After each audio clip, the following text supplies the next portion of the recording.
Brain tumor affects all age groups. Hello everyone, my name is Dr. Gaurav Sharma. I am consultant neurosurgeon at Max Hospital Bathinda.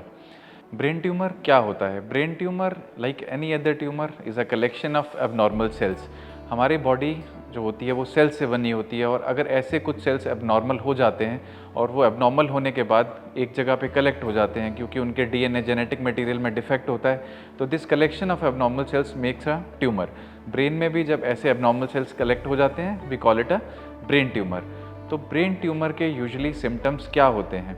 Brain tumour में मरीज़ को सिर दर्द हो सकता है, हेडेक हो सकता है, and usually this headache is not relieved by pain killers, या फिर this headache is usually of progressive nature and is usually scene eight morning hours. सुबह के समय पेशेंट को सर में ज़्यादा दर्द महसूस होता है. इसके अलावा मरीज़ को हियरिंग डिफ़िकल्टी, जैसे सुनने में दिक्कत या देखने में दिक्कत, कोई विजन में डिफ़िकल्टी है, या फिर मरीज़ की एक साइड या एक हाथ, एक पैर या फिर बॉडी की एक साइड में कोई कमज़ोरी महसूस हो रही है, अगर परसिस्टेंट वॉमिटिंग्स हैं, या फिर जिसको हम एपिलेप्सी या मिर्गी का दौरा कहते हैं, इस तरह का कोई सिम्टम है, तो ये सारे ब्रेन ट्यूमर के लक्षण हो सकते हैं.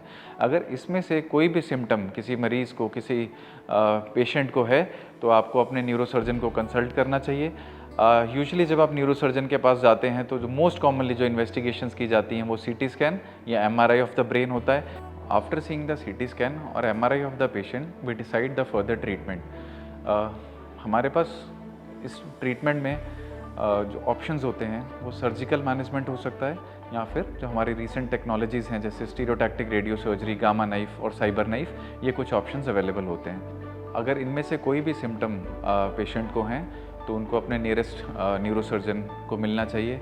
न्यूरोसर्जन यूजुअली सबसे पहले सीटी स्कैन और एमआरआई करने की एडवाइस देते हैं. एमआरआई में we see the location of the tumour, कि अगर उसमें कोई ट्यूमर आया है तो उसकी लोकेशन क्या है, ट्यूमर सुपरफिशियली लोकेटेड है या डीप लोकेटेड है, और ट्यूमर का साइज़ कितना है. ब्रेन ट्यूमर्स दो तरह के हो सकते हैं, बिनाइन ट्यूमर और मैलिग्नेंट, जिसको हम कहते हैं कि कैंसर वाला ट्यूमर है या बिना कैंसर वाला ट्यूमर है. रेडियोलॉजिकल इन्वेस्टिगेशंस देखने के बाद फर्दर ट्रीटमेंट डिसाइड किया जाता है. यूजुअली ये ट्रीटमेंट सर्जरी, इसका इलाज यूजुअली सर्जरी द्वारा किया जाता है, पर कुछ केसेस में जब ट्यूमर का साइज़ छोटा होता है या लोकेशन कुछ स्पेसिफिक इस तरह की होती है कि सर्जरी रिस्की हो सकती है, तो we go for stereotactic radio surgery, जिसको गामा नाइफ भी कहा जाता है, या फिर कुछ और ऑप्शन भी अवेलेबल होते हैं. Recently there are great advances in the treatment of brain tumour.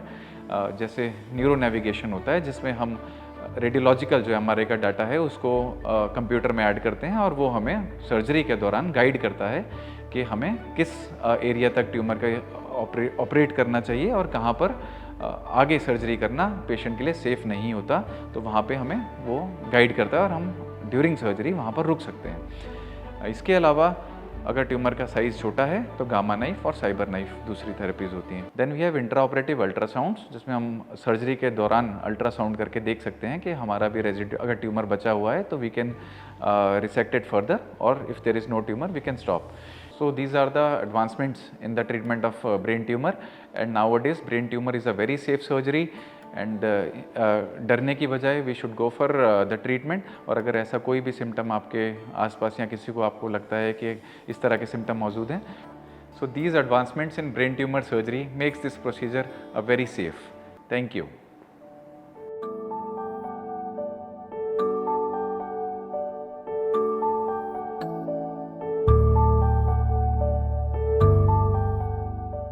Subscribe to our YouTube channel and press the bell icon to get the latest healthcare updates.